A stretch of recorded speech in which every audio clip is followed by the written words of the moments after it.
ngo barashaka gutera ubwoba ngo Kagame navuga ngo bazamujyana uzanjyana ese wowe wamvana he kuza you are just foolish absolutely foolish. uwo ni Kagame uriho bavuga ko ngo yaburi burengero ndetse ariko se barashaka gutera ubwoba. Byavuzwe da numbonye bavuze ngo Kagame ngo bamugambaniye, ntabwo turabona yafashwe, nicyo kibazo gihari, ntabwo arafatwa. Nimba yanafashwe nibivugwe, ariko kandi nje kuba amakuru atari ivumbi ndetse n'umukungugu. Nje kuba ibingibi byose ndetse naga kuri Ekenge Bumusa, nje kugaruka kuri Lake Kivu, aho ubwato uko bimaze kugenda hano muri Lake Kivu nahani ku mupaka bati twatewe none FDLR none ko bimaze guhinduka aho biraza kugenda gutera ibya bindi mwari yaganarone cyo kora mbonyerone yitsamuye nimba ko karibyo mukanya kuri turwanya kanduye n'u Rwanda twifuza turiho ndaza kubigarukaho neza mukanya nyuma y'isaha imwe gusa kuri ku Rwanda twifuza nako kuri turwanya kanduye ndabigarukaho imvimbi mbive imuzingo. Generali witwa Sultan Emmanuel Makenga, uyu mugabo bimaze kugenda gute nawe ngamaze guhabwa ubuhungiro, ariko se arahabwa ubuhungiro Kagame ibyo yavuze mwabyumvise. Ndaje ngaruke ndetse no kuri imirambo y'ishyingurwa naryo kuko nicyagano kigufi nacyo ndakigarukaho bari gushyingura bari gushyingura batera nkota bagashaka kubitira abakongomani. Ibyo ni amakuru dufite abatari ivumbi ndetse n'umukungugu.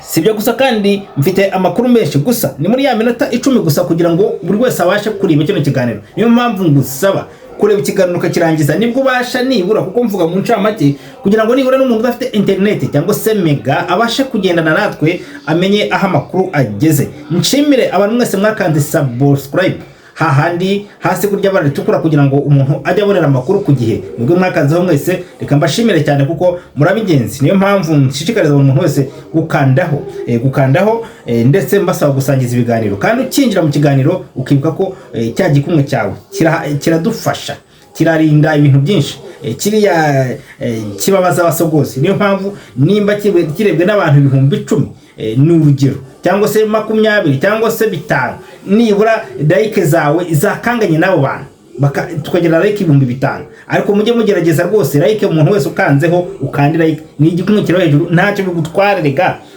Kandi murebe mu bitekerezo byacu nako muri commentaire zanyu mwandike mu commenting mwandike rwose mwandike ndavuga ibitekerezo mbabari ibi bintu sino nkora kuvuga bya iki nandika mwandike ibitekerezo byanyu ari hasi mu ruganiriro tuba tubikeneye kandi byinshi turabisubiza benshi ari nabo rwose murabizi ko mbasubiza kenshi tubikurikiranira hafi kuko abanenga abashima turabyemera cyane icyo twanganiye ibitutsi kandi nabyo turabyemera kandi tukabigisha buri muntu wese akabasha guhinduka.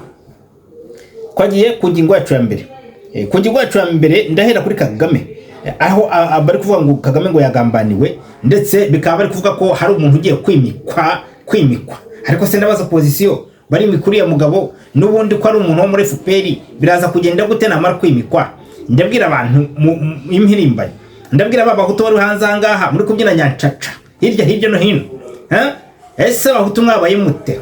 Ndababwira ngo ntabwo umuntu yaba atarasaba imbabazi ngo twumve mu ruhame ibyo bintu nyaboneka mube maso.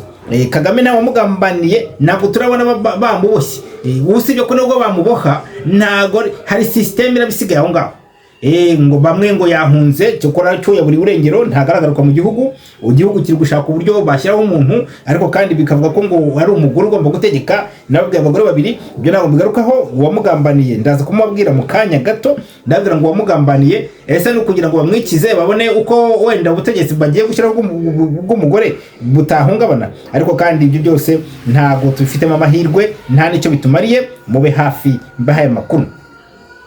Nje kubabwira ko Sylvain Ekenge Bumusa ejo navuze ni birakekwa ko biri gukema ko yabafunze ariko ntago ariko kuri ntagafunze ndetse namenye makuru meza cyane kabisa mubare gukinura Antoine Gisekedi kabisa coup de chapeau kuko ni byiza kumenya ko abantu b'intwari nk'abariya bagomba kubungwabungwa. Aho rero niho mbona aho gusaba Costa Mutamba ko mwamufungura akaza kinjira mu rugamba, kuko ni umuwazaniro kandi utabikekwaho, utabasha kunena umwanzi kandi avugisha ukuri. Niyo mpamvu mvuga nti kabisa King Musa mu bimenye arahari ndetse aratekanye. Ibyo rwose abanyumvise nabi twarabikemangaga, amakuru yaragiye hanze, ariko ubwo Gisekedi nawe abona ko ari umuntu w'intwari ni byiza, kuko uko niko kuri. Ahandi buze kugaruka n'amasezerano yaje kubaho Gisekedi yasinye, yamaze gusinya n'igihugu, nubwo habaho iyo miryango isadeka, hakabaho n'ibiki, hakabaho yase n'ibindi, ariko igihugu ku gihugu. Niyo mpamvu igihugu cy'u Burundi cyasinyanye na Congo direct gutabara nta handi bica ngo biremezwa n'aba. Ibyo rero ndaza kuyagarukaho, ariko kandi ni muri ya minota 10 muri hangana nge mbaha mu maseri. Mwarabyisabye ko ibiganiro birebire mutabikunda cyane, usibye ko benshi mu bicesha mu kamwa muti ndambura bya biganiro, ariko kandi namaze kwemera ko nibura nibidukundira guhera kwa muri weekend, ngira ngo guhera kwa gatanu kwa gatandatu ku cyumweru tubijyamo, nkuko n'uyu munsi turaza gukora live cyangwa ikiganiro kirambuye cy'iminota 45 nibiza kudukundira. Ariko kandi weekend byo ni byanyu. Ndahita nihuta noneho nje ku ngingo yacu ikurikiyeho. Bigenze gute yitwa Sultani Emmanuel. No, reka ndere kuri Sultani mpite njya kuri mpere kuri hano kugushyingura. Hari ibyo mwabonye byo gushyingura hariya muri Goma, mwari bibonye ku munsi w'ejo ubwo hatumwe abanyamakuru b'u Rwanda ndetse na wa mugore ngo wa mugore nawe n'umusha baratangiye kumwuruka ngo barusha. Ntabwo nzi cyabarusha, n'umusha ngo nimba rubarusha nimba rukibarusha simbizi, biraho ngaho numvisha ariko babivuga ngo barusha. Nabona namubonye hariya yifotozana na Wiringoma. Ariko kandi biragaragara da none se ntimubizi kandi ukumvi nawe yariri. Aho rero namubonye rero ejo hariya muri Goma, ubwo bafataga imirambo bari kujya gushyingura abo bisaba Kongomani, ndetse ni abantu baguye Masisi ngo barashwe n'indege bayitira FARDC ngo nayo barashe drone. Ariko kandi ntabwo mvugira FARDC, ntabwo mvugira Kongo, ariko amakuru turafite kandi tugomba kuvuga ukuri. Nabwo ko twebwe ntaho tugira duhengamira, ntaho tugira duhengamira. Buryo umunyamakuru ntaha nahengamira, nanjye ntaho mpengamira. Ubwo rero ndamvuga ukuri, urumva mvuga ukuri kandi nkakurambura neza. Iyi ndege yarashe ngira ngo iburasa narababwiye ni inkotanyi barase hariya Masisi, ndetse haza kuba inkotanyi nyinshi.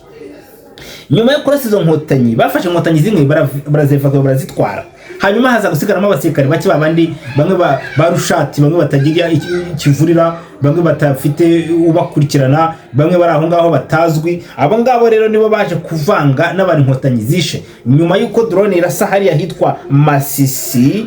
Ndetse biravuga ko yarashe mu birindiro bya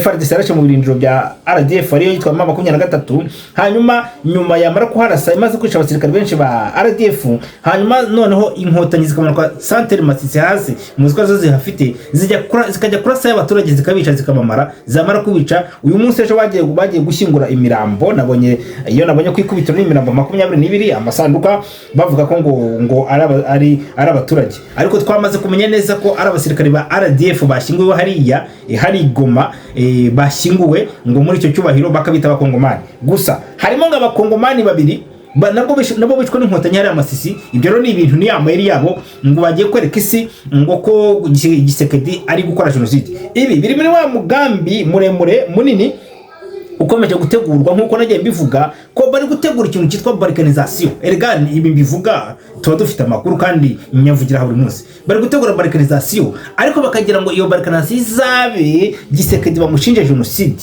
Ubwo bati wakoze jenoside, niyo mpamvu noneho ya jenoside babashinjije berekanye haraza gishishe bashaka kuyigaranzura ngo bayiburindire ku bakongomani, nkuko bafashe jenoside bakoreye i Rwanda, bakoreye abanyarwanda bakayikubita ku bahutu. Nicyo kintu bari kugaranzura. Ubwo rero niyo mpamvu abakongomani mugomba kuba maso. Ibi rero byabaye ejo ubwo bashinguraga izirandatwa, harimo abakongomani bari nkuko bivuze, abandi n'abantu bo muri RDF baguye hariya barashwe n'ya ndege ya position bakabyitirira abakongomani. Nuko bimeze rero, inkotanyi nta muturage umukongomani zasingwa kuriya icyo kora babiri barimo ziyiciye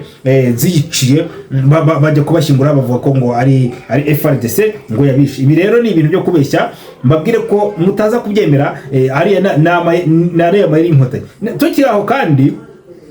Tukiri aho ndagira ngo mbabwire ko ntabwo ari byo gusa. Muri Lac Kivu waza ikaba yamaze kwambura ubwato bubiri RDF baraye babutwaye nimugoroba, bakaba babutwaye. Ubona ubwato bwari buri hano ku Kivu hafi y'imipaka y'u Rwanda, ndetse iyi Wazalendo ikaba yaje kubambura mu buryo butunguranye. Bwavaga hano mu mazi ahangaha Igoma bwerekera Bukavu, baje kubwamburwa na Wazalendo batazayiturutse batari bashika. Hanyuma ubwato Wazalendo ikaba yamaze kubutwara n'ubwato bubiri. Ibi bikaba byateye urujijo. Kagame ati namaze kugambanirwa. Ninde yakugambaniye? Ariko bati nagambaniwe. Ibyo kugambanirwa reka ndaza kubigarukaho kuko biravuga ko ari cyo yahunze, ngatinya kujya mu kirere ngakaza kuraswa, ndetse bakaba batari babitangaza, ariko bakavuga ko yabaze guhabwa ubuhungiro. Ibi ngibi rero aho yenyegeje hose ahari kubundabunda ni hahandi system ya FRD idasenywe nta mahoro igihugu kishobora kubona. Ntabwo ari byo gusa kandi nyuma yo gutwarwa ubu bwato, ndetse hari n'ubwarashwe ibyo ndaza kubigarukaho wenda ari tubona umwanya. Bwarasiwe na Tanganyika, burashwe n'ingabo z'u Burundi nanone bwa kabiri. Ibi ndaza kubigarukaho, ariko kandi ntarakomeza ko ndabona ya minota yacu tujyanye. Murabizi ko ari ya minota mwasabye. Ndabona hari uwitwaje nari Makenga, amakuru yamaze kujya hanze nyuma y'ibiganiro by'urudaca, aho nyakubahwa Antoine Kirombo Gisekedi, uyu ni commander in chief, kuwa mbere yavuye muri Angola, bukeye kuwa kane tubona nanone yasubiyeyo. Bigenze gute? Yarasubiyeyo kuko birihutirwa cyane, ni amakuru yihutirwa, aho umukuru w'igihugu akora ingendo ebyiri kabiri mu cyumweru akazikora mu gihugu kimwe. Ibi rero byaje gutungurana nyuma yuko witwaje nari Makenga, uyu ni wa musogosi ukuriye abasogosi washyizweho na RDF. Ariko kandi uyu mugabo bamugize generali nyine cyokora gusa bamusirika, ntabwo tuhakana cyane ko namenye ko yarasheshaga zirambunda za tirari. Bura nawe ngo nawe atirazi kuzikoresha Masunzu. Makenga ntabwo ari Masunzu, baborere Makenga nawe ngo ni umuhanga mu kurasa, ariko kandi byaje kumucanga kuko nta muhanga mu bahanga nyine, nawe urabyumva. Uyu ngo akaba yamaze gusabirwa ubuhungiro muri Angola, ndetse bavuze ko amakuru amaze kujya hanze nuko namanika amaboko akemera kugenda rwose Angola ngo iramuha ubuhungiro ndetse n'abaofisi. Ariko barushati bo barajya mu Rumangabo, bajye hahandi bategetswe, byamaze kuba itegeko nyuma y'uko ibihugu bimaze gusinyana amasezerano yo kubatwika. Kagame ati nagambaniwe. Mu bagambaniye Kagame ngo harimo na Makenga uri muri negotiation no kuba yakurirwaho imanza agahunga ku buryo ntawe uzamukurikirana. Ibi rero uyu Makenga ndaje bigarukaho mu kanya. Bya Makenga byo nagaterera nzamba FPR iguyemo, ndetse bakaba bashaka gushyiraho undi muntu, ariko kandi ngo gahunda ari kujya muri Angola. Muribaza impamvu atagiye Rwanda, muribaza impamvu atagiye ku mubyeyi, muribaza impamvu atagiye Burundi, muribaza impamvu atagiye Tanzania, akaba agiye muri Angola. Akari inyuma kari guhinda. Narabivuze nti igihe cy'inkotanyi kiro kiregereza, nubwo byagenda gute. Urumva ingoma iramba ni Imana, nta kizabuza abayuda gutabarwa naho umutima utatoha. Ibyo ndabivuga nshingiye ku ijambo ry'Imana. Nongere mbasabe umuntu utari gufasha Wazalendo, ufite amafaranga uri Rwanda, uri mu mahanga, uri muri Amerika, uri mu Burayi, uri muri Aziya, uri muri Canada, Norvège, Ubufaransa, Zimbabwe, Angola n'ahandi bihugu byose ntavuze mu Bubiligi, Bruxelles n'ahandi, ufite ikibazo kandi hari igihe kizagira nawe ukavuga uti ndarogereta, cyane ko ari mwe mushaka kuzaza gushora imari mu gihugu Imana imaze kukibohora. Ni mufashe izo ngabo cyane abantu mwese muzi ko mushaka impinduka.